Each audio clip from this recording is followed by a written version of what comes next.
سلامتنا هبنا كبرات تخاتلتي تجراي ستريم ميديا لومي يزوبنا يم واناوي معبالتات حزنا لكم لنا منغستي أمريكا تجراي موجيسو أبمنتاي قداي زبل حزنا يلنا عصر 4 سبات كم زمتو تجليسو مغنيات موتم زرزر لنا بزحات أبالات بوليس أب كتما توافيرم ودورده أبزي سمن كلكون تباهيلو زرزر لنا مقالة بجنرال تعدس ورد زيتوهابة حدش سلطان أزرارة بخونه وخالقس بيت صحفات أزست سراوي تغراي وقنوه بقرسي نسيرولو زرزر لنا راتنا نابزرزرو كنسقركم كساب موداتا مسانا كتصنحو بخبر عديمنا نابزرزرون كنسقر سناي مكتتا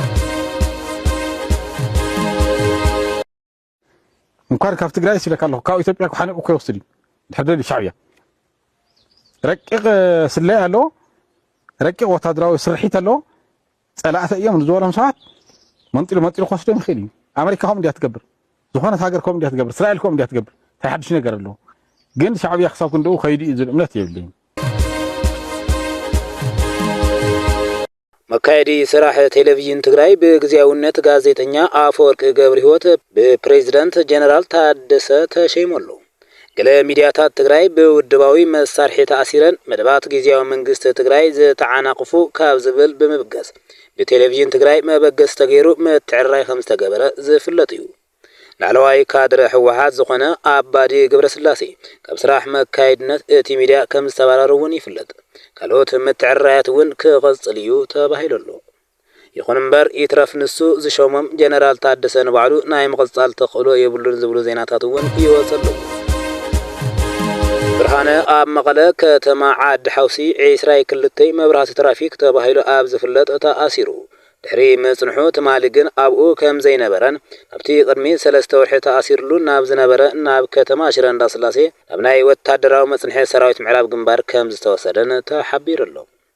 أبزي قربا داقماي كسرز تقبرا بسبز سانا سبز فلت برهانة قبري كيرقز أبز امدو بفلاي دم كسابز امدو عاسر تقلتا أنا سفرن قوزرن زي بلو سراحتي ساريحي يلو تتصمدو كسابز امدو عاسر تقلتا بواي وقن بارفكتي مرح نيري كلهم سراحهم قال صمد حاجة كسابز امدو عاسر تقلتا بسند بمرداتا بفيديو بكل سلالتا تحازة إرتراويان نفاتنا ون بإرتراويان وقن بتقوم دوز مرحو زنور وقنات ون يفلطيه افتطم دوز تساتته هزون يفلطي انا قالصم ده حدا صالصم ده 10 ترته تمرح خلو زخونه مرارحه زخونه امباسادر زخونه اكل كسرح زي خيل سرحه يسرحي لي انا ممصراق يكون انه عليه حفل منبال زي يكون قوم يسرح معت غزاتات سراوتيرتات تحيزو نور غزاتات نخلققو زيت كاجام تطريتي تمزاولت وغناتنا لامربتهم وحدا زي يبحالو معناتي لامربتهم نخم لو سبزو يسرح سريحي او دوب تግራይ ኤርትራን ዝነወሩ ተመዛወሉ ማለት እዩ በወገን መንግስቲ ኤርትራ ተታሒዞም ዝነወሩ ብዝተፈላለዩ ምክንያት ወገናትና በማየት ዝቁፀሩ ተፈቲሖም ናብ ስድሮም ንክሕወሱ ገይረ እንተኾነ ድሕሪ ጽምዶ 13 ጽምዶ ብኻልኦት ምስተጨወየን ናብ ቢዝነስ ገጹ ምዘረን ተቃውሞ ጀሚረ ብምባል ወገን ኤርትራ ጽፉፍ እኳ እንተነበረ ወገን ትግራይ ግን አንፈት ቀይሩ ይብል ዝዝረውን ዘይዝረውን ማዓት ነገራት ሰሪሐ سو أفتا خمسم ده حدث خمسم ده 10 ترتل المرح كلها كونتروباند ينبرن هيمان ترافيكينج ينبرن سرقة ينبرن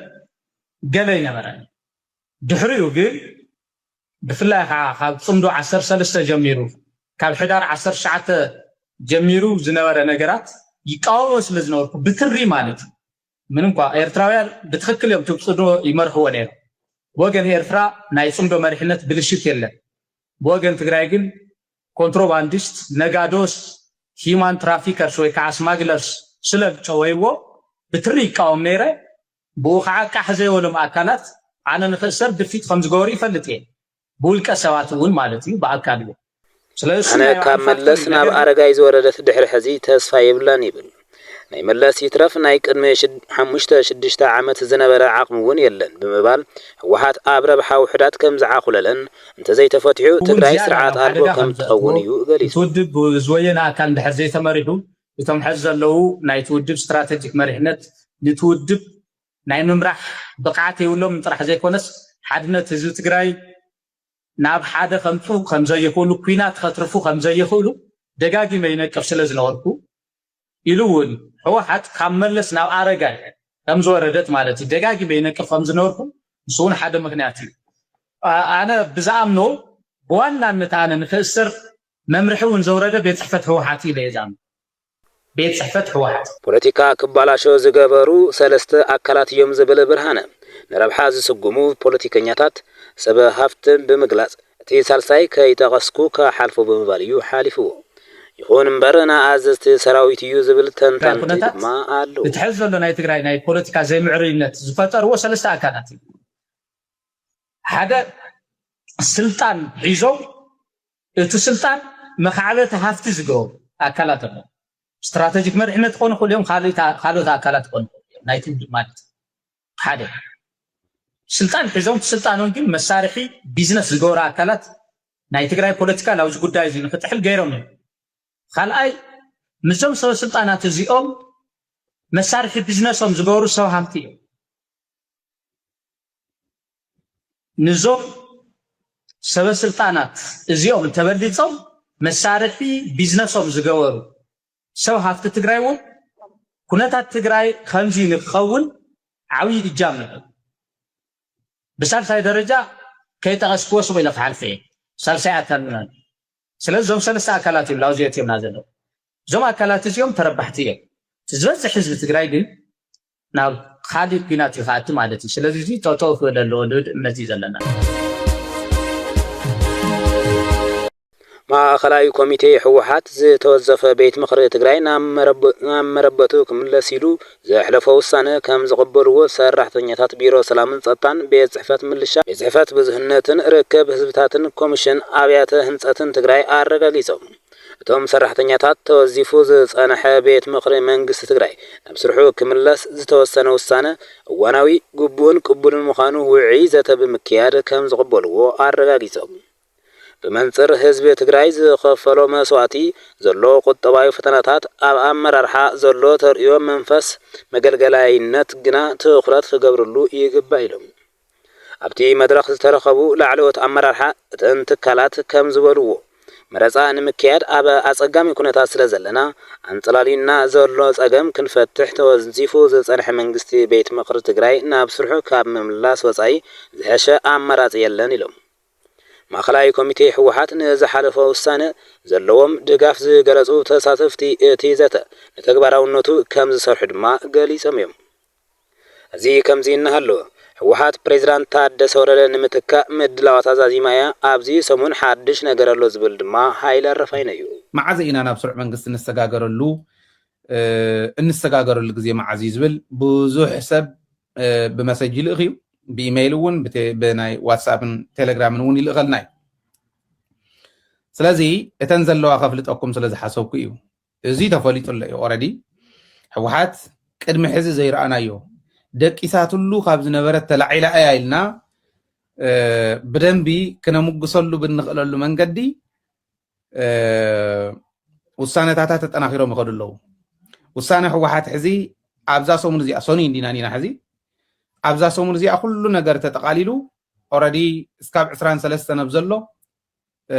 ነገራት ክፈሉ እዮም ማለት እዩ 23 ቤት ምክርና ተሞሊሱ ክንሪኢና እዚ እንኳ ዓደስ በለኩም እንኳ ዓደስ በለና እየዝብል ቤት ምክር ምምላሱ ናይ ኩልና ሕቶ ስለ ዝኾነ ፖለቲከኛ ሸዊት ውዳሴ ድማ ኣብ ትግራይ ናይ ስልጣን ዘሎ ጉያ ናብ ኣብይን ምስጋድ እምበር ካሊ ፋይዳ የብሉን በመባል ፖለቲካዊ ዕብዳን እዩ ይብል በቃ እዚ ፖለቲካል ዕብዳን ካሊ ምንም ነገር ጀስቲፋይ ክገብሮ ይኽእል ኣብ ጥዑይ ልኾነ ኣብ ንውር ልኾነ ፖለቲካዊ ካይዳ ትናይ መቐለ ወንበር ትናይ ደጀን ቢሮ ወንበር ሕዝ ከባእሰ ይኽእል እዩ ብስር ንምንታይ ባእሰኩም ታይ ጥቕምንዮ ታይ ትገብሩሉ ምንም በቃ ኸይድኩም ኣብይ ኣሕመድ ክትጉንብሕሉ ተለይ ኮይኑ خالي منم تقمك يولي عرسكم كيلكم منم كتفتصموا تدخل ነገር كويل حزب تقرا سوني ابي باريا نمخان ابي خركر نمخان تباسيخا لحشه باريا لحشه الاخي لحشه خركر نمخان يحز حزني اغويات حزني باس بمولو بقلص خنغارنيو سونوزي ازين مغبار دوز كله واغا تخفلخا تهزبنا ابزي خمزي له حدغات اتوخا ولا خبال عصوان يمصا ولا وغي يمصا ولا غزاع يمصا كنمكتين الكاس نسوم برزي اختبل ريسك توسد مالتي ما ምንም ትርጉም የውሊ ማና አየ ምንም ሰንስ ይበኒ ቤዚካሊ ይገርመኒ እውን ትልጃፈዑ ልንውዕል ለና ነገር ስኒ እዲ ሪሊፍት ቦታ እኒ እዲ መቀለ ኢልኩም እስከ ዓርሶም ሕተት ኩለኹም ካልኦት ኣብ ኣመራርሓ ሕወሓት ድማ ካብ ሕሉፍና ተማሂርና መጻይና ዘይምንጻርና ደጊሙ ዋጋ ከኽፍለና ይኽእል ይብል ይቅርታ ይገበረለይም በይ ድሑራት ኢና ብሱር ካብ ታሪክ ዘይንመሃር ሕዚ ኣብዚ ናይ ሕዘ መጨረሻ ዝመፀ ናዕቢ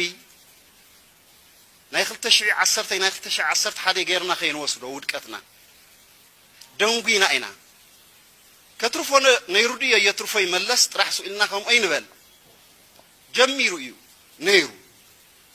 ትምብስባስ ነይሩ እዩ ትሌብነት ነይሩ እዩ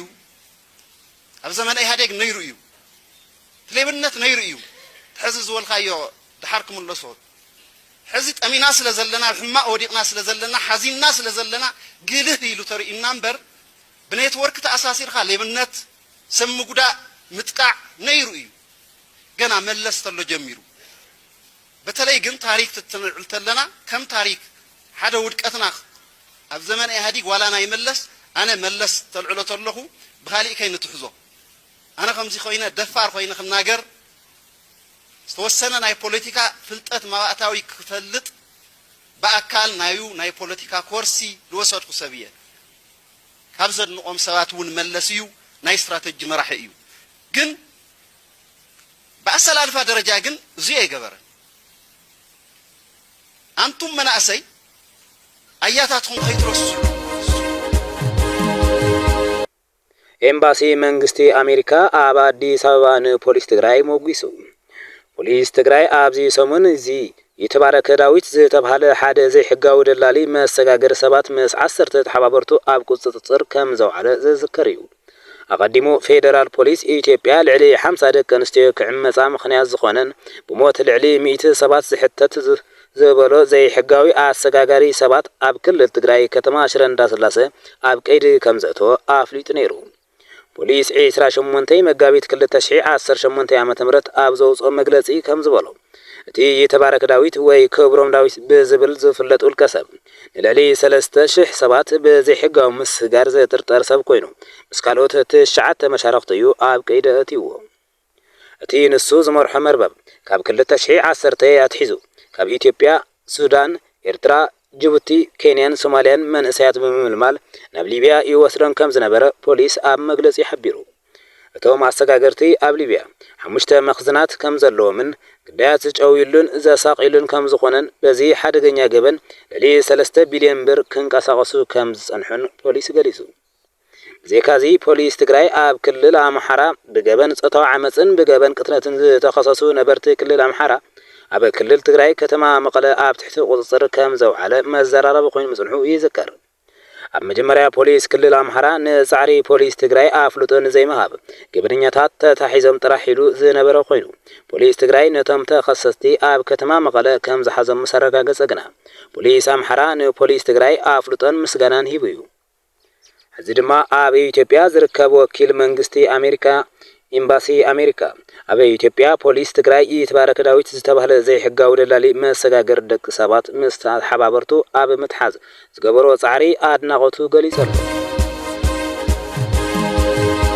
ኪዳነ ኣመነ ምስ ወዲ ወረደ ዘባሰና ዘሎ ትግራዋይነትናን ምስ ብልጽግና ዘለዎ ምትሳርንዩ ክብል ተዛሪቡ ምስ ወዲ ወረደ ዘባሰና ዘሎ ትግራዋይነትና ይኻል ይኮነን ንህዝቢ ትግራይ ዘይምሕላቕ እዩ ምስ ብልጽግና ዘሎ ምትእሳር እዩ ኣውዚ ዘለው ንሕና ከም ባይቶና ሓምሻይ መስርዕ ንብሎ ወይ ከዓ ጸለምቲ ባነታት ንብሎም ብምልኦም ኣያቶላናቶም ኮይኑ ዘሎ ታደሰ እዩ ኣረጋጊጽና ኢና እዚ በዓልቲ ገዝኦም ተይተረፈስ በዓሎም ኮይኖምስ ናይ ታደሰ ኣብቲ ቤት ጽሕፈት ተሾሙ ሰባት እዩ ዝለካ ኣሎ በዓልቲ ገዝኦም ተይቀረ ብኹንታላት ቅርሺ ዝመጻ ሰብ ኮነ እያ ለይትን ቀትር እናደወለት ስራሕና ስራሕ ተሓድር ናይ ሓደ ሓውና ማለት እዩ ዘሕዝን ዜና ትግራይ ተሰሚዑ ኣብ ትግራይ ንሕርሻዊ ማእቶት ዝውዕል ክፍሊት ዘመናዊ ድኽዒ ብ12000 ጥረ ገንዘብ እምበር ብባንኪ ዝተሓዝ ክፍሊት ተኸልኪሉ ኣብ ትግራይ ገባር ሓረስታይ ህዝብና ብወረዱ ዝተደራጀ መራሕቲ ኻይና ባህልቲ ዘመናዊ ድኹዒ ወይ ከዓ መዳበርያ ንኹንታል ብር 12,000 ብጥረ ገንዘብ እምበር ብባንኪ ክፍሊት ወይ ከዓ ትራንስፈር ኣይ ንቕበልን ኣብ ልዕሊ እቲ ደበና ኩናት ኣንጸላልይዎ ዘሎ ሓረስታይ ከቢድ ቁጠባዊ ሃስያ የብዝሕሉ ምህላዎም ሓረስቶት ኣማሪሮም እዚ ኣብ ትግራይ በይናዊ ወሳነታት ብምውሳንን ወለደታት ኣብ ኩናት ሸሚሙ ህልውኑ ክረጋገጽ ዝፍትን ዘሎ ሓይሊ እከይ ተግባራቱ ዝውን መቕጸሉ ኣብቲ ዓንዲ ሕቆ ቁጠባ ትግራይ ዝኾነ ሓረስታይ መኸቢድ ኣሕዚነሎ እዚ ፍጻመ መቐጸልታ እቲ ኣብ መኸተ ኩናት ትግራይ ዝነበረ መዋጮ ኣይነዋጽን ወይ ድማ እኹል እኽሊ ኮነ ገንዘብ የብልናን ዝበለ ስድራ ቤታት ዝተወሰደ ክልከላ ሰብኣዊ ሓገዝን እታወታት ሕርሻን ዝነበረ ምዃኑ ይሕበር ኣሎ ዕጡቓት ሓራ መሬት ኣብ ቆቦ ተማሪኾም ዝብል ብምስሊ ዝተደገፈ ሓበሬታ ወፂኡ ኣብ መንጎ ሰራዊት ኢትዮጵያን ፋኖን ዝነበረ ከቢድ ደማዊ ውግእ ዕጡቓት ሓራ መሬት ኣብ ጎኒ ሰራዊት ኢትዮጵያ ተሰሊፎም አንጻር ፋኖ ይዋግኡ ከም ዝነበሩ ብርክት ዝበሉ ሓበሬታታት ካብቲ ግንባር ይወፁ ነይሮም ዝብል ፍልፍል ሓበሬታና ነዚ መረጋገጽ እዚ ኣብ ጎኒ ሰራዊት ብልጽግና ዘሎ ብፋኖ ዝተተሓዘ ሙሩኽ ሓራ መሬት ከም ዘሎ ይገልጹ እቲ ተማሪኹ ዝተባሃለ ነበር ኣባል አርሚ 43 ምዃኑ ድማ ተገሊጹ ስታሊን ገብረስላሴ ትግራይን ኣምሓራን ክልቲኦም ሃገር ክኾና ይኽእላየን ኢሉ መራሕቲ ነዚ ትኹረት ገይሮም ክሰርሑ ይግባእ ድማ ኢሉ እኔ አምና ነው የገለጽኩት ይሄ ሰውዬ ተኝቶ ተንኮል ማሰብ የሚችል ትግራይ አንድ ሰው ብቻ አላት ወዶ ወረደን ብዬ አምና የተናገርኩት ተኝቶ ተንኮል ማሰብ የሚችል ሰው ነው ለሱም አልተጠቀመው ይሄ ተንኮል ግን ለራሱ አልተጠቀመው ሌላ ከተጠቀመበት ሰው ለራሱ ተንኮለኛ ከሆነ ለራሱ መጀመሪያ መጠቀም ያለበት ለራሱ ነው መጠቀም ያለበት ተንኮለኛ ለማን መጠቀም ያለበት ለራሱ ነው ለምን ብልጽግና እንዴት ሸወደው ይሄ ሰውዬ ብዙ ትምህርት አለ እስኮለተኛ እስከ ማስተርስ ትምህርት አለው ምናልባት ሁለት ማስተርስ ሊኖረው ይችላል እርግጠኛ ነኝ ምናልባት ሁለት ማስተርስ ሊኖረው ይችላል ያው ብዙ ጊዜ እንተናለው ቢያንስ 6 ኪሎ ዩኒቨርሲቲ ሊድስ ዩኒቨርሲቲ ኖርዋል ብዬ ሚኒማም ማስተርስ ኖርዋል እርግጠኛ ነኝ ተሞክሯለሁ የብዙ አመት ውትድርና ተሞክሯለሁ ህይወት አስተምሮታል የትግራይ ፖለቲካ ደግሞ በቀጣይም በተዘዋዋሪ 50 አመት ኖሮበታል አዲስ አበባም ቢሆን ከሩቁም ቢሆን 27 እዛም 16 17 አመት ያቋል ኣብ ደቡብ ሱዳን በዘጋጠመ ሓደጋ ነፋሪት 14 ሰባት ከም ዝሞቱ ተገሊጹ ኣብ ደቡብ ሱዳን ኣብ ከባቢ ርእሰ ከተማ ጁባ ሓንቲ ንእሽቶ ነፋሪት ትማሊ ሶኒ 19 ሚያዝያ ብምሕምሻሻ ኩሎም 13 ተሳፈርትን ፓይለት ከም ዝሞቱን ሰበስልጣን እቲ ከባቢ ገሊጾም እታ ሴሴና ዝተባሃለት ነፋሪት ኣብ ኣህጉራዊ ማዕሩፎ ነፈርቲ ጁባ ዝተበገሰት ኮይና ካብ ርእሰ ከተማ ኣስታት 20 ኪሎ ሜትር ርሒቓ ብምሕምሻሻ ዝድሓነ ሰብ ከም ዘየለ በዓል መዚ ሲቪል አቪዬሽን ደቡብ ሱዳን ኣብ ዘውፅኦ መግለጺ ሓቢሩ ጠንቂ እቲ ሓደጋ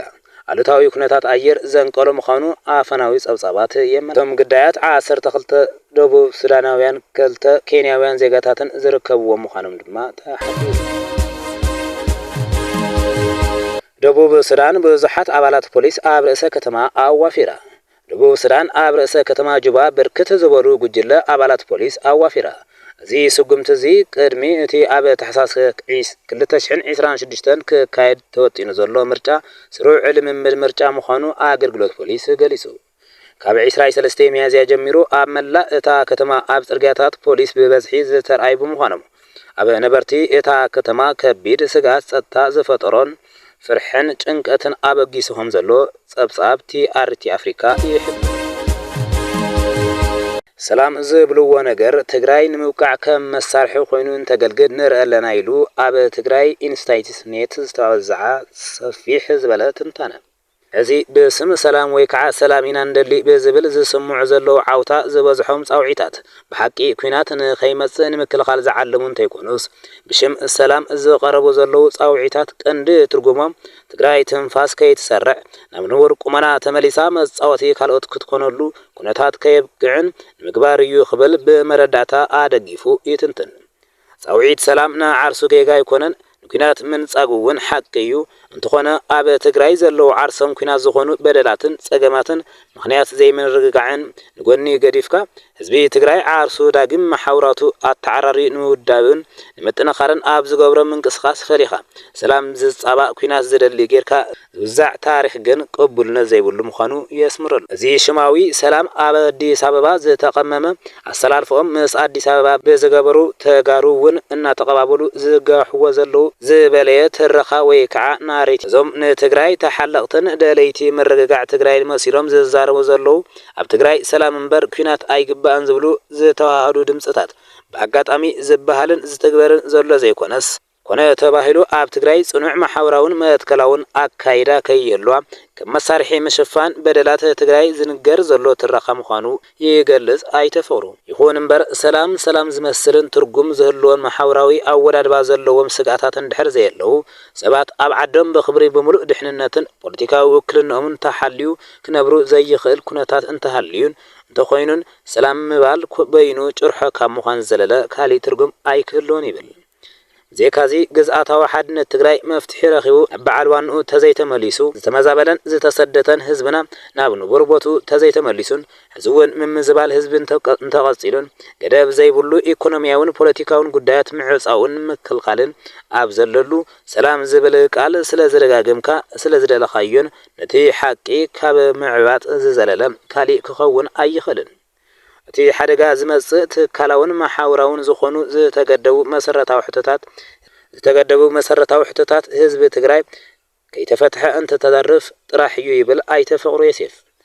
ሕዚ ዘሎ ኩነታት ህዝቢ ትግራይ ኣብ ስግኣት ኩናት ከኣቲ ኣብ ጉዳይ ሓደጋ ምዝባልን ኣብ ዝባኑ ተደሪዖም ዘለው ኢኮኖሚያዊ እገዳታት ጥራሕ ክጥምት ብምግባር በኣንጻሩ ኣብ ትግራይ ዝግበር ዘሎ ንዓርሰ ምሕደራ ዘጠናኸር ዳግመ ውደባ ምምላስ ነባር ቤት ምኽሪ ትግራይ ደወል ስግኣት ክኸውን ህዝቢ ብራዕዲ ክሪኦ ዝግበር ዘይሓላፍነታዊ ጎስጓስዩ ዘካይድ ዘሎ ይብል ኣይተፈቅሩ። እዞም ተርኤታትን ምዕባለታትን ድንግርግር ዝወለዶም ኣጋጣምታት ተደራሪቦም ዝፈጥሩዎም ዘይኮነስ ብመደብ ብወፍርን ብተኸታታሊ ስራሕን ዝመፁ ምዃኑ ድማ ይገልጽ። ትግራይ ንዘላትሉ ኩነታት ንምግላጽን ድሌታ ንምንጽብራቕን ተባሂሉ ብቐንዲ ኣብ ኣዲስ ኣበባ ኣብ ውሽጢ ትግራይን ኣብ ዲያስፖራን ብዘለዉ ወገናት ዝለዓል ዘሎ ጉዳይ ሰላም ብሽም ሰላም ትግራይ ቆሪንካ ንምሓዝ ዓርሳ ንምክልኻል እትገብሮ ውዳበን ድልውነትን ከይህሉ ተገይሩ ዝዋዕዋዕ ዘሎ ዓርሱ ኩናት ዝኾነ ተግባር እዩ ይብል ፍቅሩ ኪዳነ ዝተባሃለ ጸሓፊ ኣብ ዝወዝዑ ጽሑፍ። ንሕና ንብል ዘለና ይብል እቲ ጽሑፍ ሓቂ እዩ፣ ኩናት ሕማቕ እዩ። ይኹን እምበር ሕወሓት ዝገብሮ ዘሎ ዓርሰ ውድባዊ ምንቅስቓስ ካብ ኩናት ወፃኢ ምንባር ዘይኽእል ከም ድላዩ ኩናት ጌርካ ዝንገር ትረኻታት ኣካል እቶም ብጉልባብ ሰላም ዝግበሩ ጎስጓስ መጥቃዕቲ እዮም። እዚ ድማ ዝኾነ ፖለቲካዊ ውድብ ዝገብሮ ምንቅስቓስ ምድላው ኩናት ገይሩ ዝውሰድ ዘይግቡእ ትንተና ይብል። ኣብ ትግራይ ዝተወሰነ ውሳነ መሰረታዊ ውሳነ እዩ። ጊዜያዊ ምሕዳር ናይ ስራሕ ፈጻሚ ስልጣን እምበር መውፅኢ ሕጊ ዝበሃል የብሉን። ምንተዚ ቅድም ክብል ዝነበረ ክልላዊ ባይቶ ናብ ንቡር ቦትኡ ምምላስ ናብ ጎንፂ ዘምርሕ ስምዒታዊ ከይዲ ዘይኮነስ ትካላውነት ዘጠናኸር ፖለቲካዊ መሰረት ዘትሕዘ መሰረታውን ኣገዳስን ውሳነ ምዃኑ ይገልጽ። ሰላም ማለት ኣብ ድምር ኩነታት ዝሰፍን እምበር ብጭርሕታት ጻዕቕን ዓውታን ተጸዊዑ ደበኽ ዝብል ኩነተ ህለወ ከም ዘይኮነ ብኣብነታት ዘራጎደት ይጽሑፍ። ኣብ ኣዲስ ኣበባ ኣንጻር ትግራይ ዝተኣኻኸብ ዘሎ ድንበ ክሕደት ፖለቲካዊ መጋባርያ እንትኸውን ንርኢ ኣለና እዩ። እቶም ኣብ ኣዲስ ኣበባ ዘለው ካብ ትግራይ ዝወፁ ተዋሳእቲ ኣብ ዲያስፖራ ዘለው ሰብ ቅሬታ ተጋሩ ነቲ ዝቃወምዎን ዘይስማዕምዑሉን ጉዳይ ይኮነ ዝገልጹ ዘለው ንስማ ተቃውሞማ ብፍላይ ኣብ ጥዑይ ኩነታት እንተዝግበር ንቡር እዩ። እቲ ሓጢኣት ብስም ተጋሩን ደቂ ዓድን ተገዳስነትን ሓልዮትን ነቲ ጽረ ትግራይ ከገልግል ዝተቐመመ ተርኻ ትግራዋይ ገጽ ክለብስ ዝገብርዎ ዘለው ምዃኖም እዩ። ትግራይ ወስከይ ትብል ነግፈረግ እናበለት ኣብ ዒኒኒ ተቆሪና ክጸንሕ እንተቐጺላ ይብል ፍቅሩ። ሰላም ስለ ዝተዓቀበ ዘይኮነ እናተሸርሸርካ ምጥፋእስ ከም ምህላው ተቆጺሩ ክቕጽ ስለ ዝረኸበ ምዃኑ የፈልጥ ይብል። እዚ ትግራይ ኣብ ምድላው ኩናት ኣይኮነትን ዘላ ዝበለ ጽሑፍ ኣይተፍቅሩ ኪዳነ ትግራይ ንህዝባ ዝውክል ባይቶ ክህልዋ